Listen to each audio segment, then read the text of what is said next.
احنا في رمضان، كل سنه وانتم طيبين. لو معزومين على حد على الفطار، عند حد على الفطار يعني، يا ريت اي حاجه محطوطه على الفطار ناكلها، حتى لو مش بنحبها. اكيد هتلاقي حاجه على السفره محطوطه انت بتاكلها.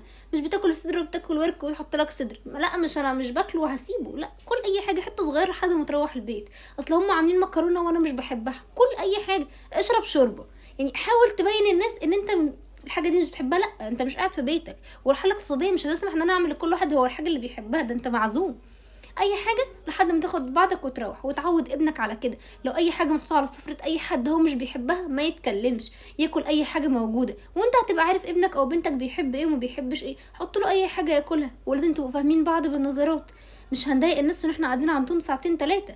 اي حاجه واقضي بالموجود. اصل هم عزموني ليه الحاجه ما بحبهاش؟ يا عم هم غلطانين يعني، لو هم عزموك خلاص اقعد في بيتك وما تروحش لحد، بس ما تضايقش حد. ده حتى من علامات الاتيكيت، ما نحرجش حد. كل اللي موجود بذوق وبلطافه، وقضي اليوم والكام ساعة واتكل على الله، وعيشها صح، ونربي ابننا زي ما احنا عايزين نكون هو هيكون. الاول احنا نعيش صح عشان هو يعيش صح. لو استفدت من الفيديو لايك وشير وسبسكرايب لقناتي على اليوتيوب، واعملي متابعة على فيسبوك وكمان على تيك توك، وعيشها صح.